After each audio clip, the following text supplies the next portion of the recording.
கும்ப லக்னம் சனியுடைய லக்னம், அதிபதி சனி. எல்லாரும் சனியை கண்டா பயப்படுவாங்க, கும்பம் மட்டும் பயப்படவே வேண்டாம். ஓப்பனாவே சொல்ற, எந்த சப்போர்ட்டும் இல்லாம வாழக்கூடியவர்கள் கும்பராசிக்காரர்கள், கும்பலக்கணக்காரர்கள். எந்த சப்போர்ட்டுமே இருக்காது. அவனுக்கு அவனே சப்போர்ட், அந்த பொண்ணுக்கு அந்த பொண்ணே சப்போர்ட்.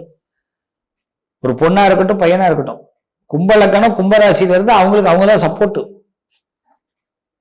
சப்போட்டா பழம் ரொம்ப அழகான பழம், நல்ல சுவையா இருக்கும், இனிப்பு. ஆனா எத்தனை பேர் சப்போட்டா ஜூஸ் குடிச்சிருக்கீங்க? நீங்க உண்மையிலே ஏதாவது ஜூஸ் குடிக்கணும்னா மாதுளை ஜூஸும் சப்போட்டா ஜூஸும் குடிங்க. ஆப்பிள்லாம் ரெண்டாவது தான். நீங்க உங்களுக்கு உடம்புல எந்த விதமான பிரச்சனையும் வராது. அதே மாதிரி உண்மையான ஒரு அன்பு உங்களுக்கு வேணும்னா கும்பராசிக்காரங்க கும்பலக்கணக்காரர்களோட பழகி பாருங்க. உண்மையிலே உங்களுக்கு அடிமையா இருப்பாங்க. நீங்க பேசுறதெல்லாம் உண்மை நம்பிடுவாங்க. கும்பலக்கணக்காரர்கள் கும்பராசிக்காரர்கள், நீங்க யாரு எந்த ராசியில பிறந்தாலும் நீங்க பேசினா அது உண்மை நம்பிடுவாங்க. ஒரு பஸ்ல டிரைவர் வண்டி ஓட்டுறாரு, ஒரு பையன், ஒரு 27 வயசு பையன், 25 வயசு, அந்த பையன் காலேஜ் படிச்சுட்டு அந்த பையன் முன்னாடி உட்காந்து பேசிட்டு வரான். ஒரு கட்டத்துல அந்த டிரைவரோட பயணம் பண்றான். ஏன்னா அவருக்கு அந்த பையன் நைட்டு தூங்குறதுக்காக, அந்த டிரைவர் தூங்கக்கூடாதுங்கிறதுக்காக இந்த கண்டக்டர் வந்து அந்த பையனை அந்த இடத்துல உட்கார வச்சுட்டு அவர் போய் பின்னாடி படுத்துட்டார். நான் அந்த பக்கத்து சீட்ல உட்காந்து வரேன். இந்த பையனை 2 பேரும் தான் பேசிட்டு வராங்க. ரொம்ப அன்னோன்யமா ஆயிட்டான். அவர் எங்க நிப்பாட்டாலும் இவன் போய் அங்க டீ குடிக்கிறான், அவருக்கு இவன் செலவு பண்றான். அப்புறம் இறங்கி வரும்போது பாத்தீங்கன்னா அடுத்த பஸ்ஸுக்கு அவன் போகணும், மனசு இல்லை, அவர்கிட்ட பேசி நம்பர்லாம் வாங்குறான்.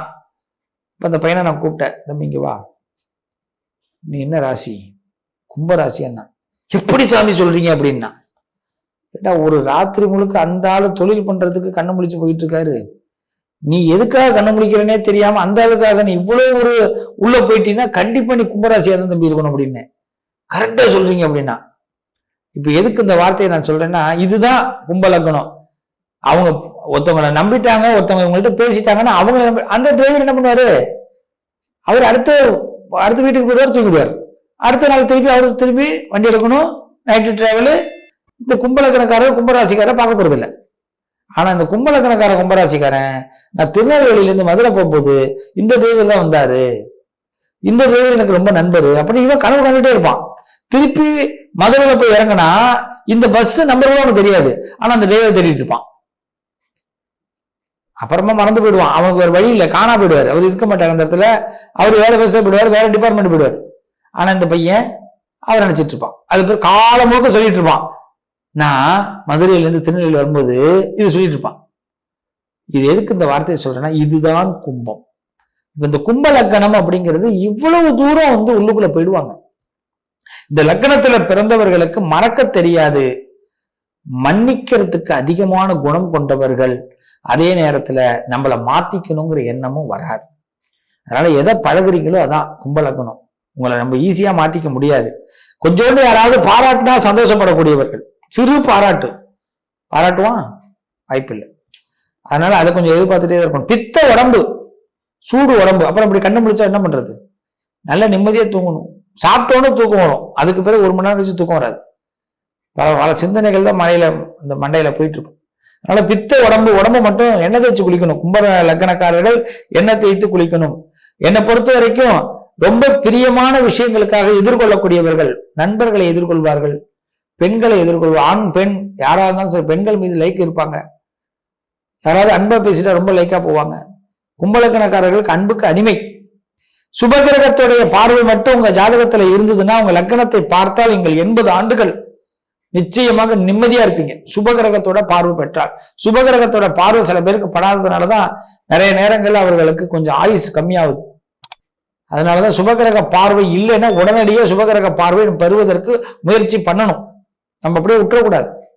நம்ம வாழ்க்கையில எல்லாமே நம்மளால முடியும், முடியாத காரியங்கள் எதுவுமே கிடையாது. ஒரு பேருந்துல பயணம் பண்றோம், ஒரு பேருந்து தவற விட்டுட்டோம்னா அடுத்த பேருந்து நல்ல பேருந்து வரும். ஒரு பொம்பளை பிள்ளைய கல்யாணம் பண்ணிக்கிறது ஒரு பையன் எதிர்பார்க்கறான், அந்த பிள்ளை கிடைக்கலன்னா அடுத்த பொண்ணு நல்ல பொண்ணா கிடைக்கும், இன்னும் நல்ல பொண்ணா கிடைக்கும். ஒரு பையனை ஒரு பொண்ணு எதிர்பார்க்குது, அந்த பையன் கிடைக்கலன்னா அடுத்த நல்ல பையனா கிடைப்பான். ஒரு வேலையை எதிர்பார்க்கிறோம், அந்த வேலை அமையல, அடுத்த வேலை நல்ல வேலை அமையும். இதுதான் கும்பலக்கணம். கும்பலக்கணத்தை பொறுத்த வரைக்கும் அடுத்து வரக்கூடியது சிறப்பு. ஒண்ணு இழந்துட்டோமேன்னு வருத்தப்படக்கூடாது. கிடைச்சது உங்களுக்கு அமோகம், கிடைக்காதது உங்களுக்கு ஒவ்வாது. இவ்வளவுதான். இந்த லக்கணத்தை பொறுத்த வரைக்கும் கடவுள் துணை கண்டிப்பாக உண்டு. இந்த லக்கணக்காரர்கள் பார்த்தீங்கன்னா அந்நிய முடிவுகள் எடுக்காதீங்க. அந்நிய முடிவுகள்னா இன்னொருத்தவங்களுக்காக நீங்க முடிவெடுக்காதீங்க. இன்னொருத்தவங்களை உங்க கட்டாயப்படுத்துறதுக்கு முயற்சி பண்ணாதீங்க. அங்கதான் மிஸ்டேக் ஆகும். இந்த ஓவரா அன்பு செலுத்துறதுன்னு பேரு. இன்னொருத்தவங்களுடைய முடிவை நீங்க எடுக்கும்போது உங்களை அவங்க வேணான்னு வெறுத்துருவாங்க. கும்பலக்கணக்காரர்களே, நீங்கள் தயவு செய்து உங்களுக்காக வாழ ஆரம்பிங்க. அது உங்களுக்கு மிக சிறப்பை உண்டாக்கும். இந்த லக்கணத்துக்காரர்களுக்கு விநாயகரை வழிபாடு செய்யணும். எதை கும்புறீங்களோ, யாரை கும்புறீங்களோ, யாரை நினைக்கிறீங்களோ இல்லை, பிள்ளையார் தான். எங்கேயாவது யானையை பார்த்தீங்கன்னா ஆசீர்வாதம் வாங்கிங்க. கஜமுகனை வழிபாடு செய்வது ரொம்ப விசேஷம் கும்பலக்கணத்துக்கு. பாருங்க, உத்தரவு கௌரி சத்தம் கேட்கும். அப்ப கஜமுக தரிசனம், மயிலாப்பூர் கற்பகாம்பாள் கபாலீஸ்வரர் ஆலய தரிசனம் கும்பலக்கணக்காரர்கள் அவசியம் செய்யுங்க. மயிலாப்பூர் கபாலீஸ்வரர் கற்பகாம்பாள். ஏன்னா இந்த கும்பலக்கணக்காரர்கள் சின்ன விதையை கூட கற்பக விருட்சமாக யோசிக்கக்கூடியவர்கள். அவங்களுக்கு தெரியும் ஒரு பொருள் சின்ன பொருள், அது எல்லாராலையும் தூக்கி எறிஞ்ச பொருளா இருந்தா கூட அந்த பொருளை பார்த்து பத்திரமா வச்சுப்பாங்க. அவ்வளவு நல்ல மனசு. நல்ல மனசுலாம் இருந்து யாருக்கு தெரிய போகுது? எல்லாரும் நல்ல மனசுக்காரவங்களை வேதனைப்படுத்துறது தான் மற்றவங்களுக்குலாம் வேலை. கும்பலக்கணக்காரர்களே, என்னை பொறுத்த வரைக்கும் ஏறத்தாழ எல்லாம் இருந்தும் சந்நியாச வாழ்க்கை வாழ்பவர்களும் கும்பலக்கணக்காரர். சந்நியாச வாழ்க்கை எல்லாம் இருக்கும். சன்னியாசிக்குள்ள பொறுமை இருக்கும், சன்னியாசிக்குள்ள மனசு இருக்கும். சன்னியாசி யாரு? எல்லாத்தையும் சம பங்கா கொடுப்பாரு. எனக்கு எதுவுமே வேணாண்டா, எல்லாத்தையும் கொடுத்துன்னு போறவர் தான் சன்னியாசி. கோடி ரூபா பணம் கும்பலக்கணத்திட்ட இருந்தாலும் நமக்கு நாளைக்கு சோறுக்கு ஆண்டவன் கொடுப்பான்னு நம்பிட்டு போவார். அதான் கும்பலக்கணம்.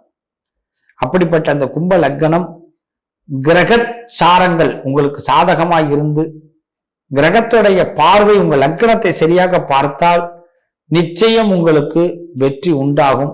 உங்களுக்கு சூதுவாது தெரியாது, சூதாட்டத்தின் மீது நம்பிக்கையும் வராது. பொய்யர்களிடத்திலே நீங்கள் பழக விரும்ப மாட்டீர்கள். இதுதான் உங்க லக்கணம். இந்த லக்கணத்தை பொறுத்தவரை கெடுதல் கிடையாது. லக்கணத்திற்கு இன்னும் பலம் சேர்த்தால் உங்கள் வாழ்க்கை சிறப்பாக இருக்கும். நல்லதே நடக்கும் கும்பலக்கணக்காரர்களே. மிகுந்த சந்தோஷம், மிகுந்த உழைப்பு, உங்களுடைய நம்பிக்கை, அதை என்னைக்குமே குறைக்காதீங்க. சகல செல்வத்தையும் பராசக்தி உங்களுக்கு கொடுப்பா. விநாயகரை தொடர்ந்து வழிபாடு பண்ணுங்க, நிச்சயம் நல்லது நடக்கும்.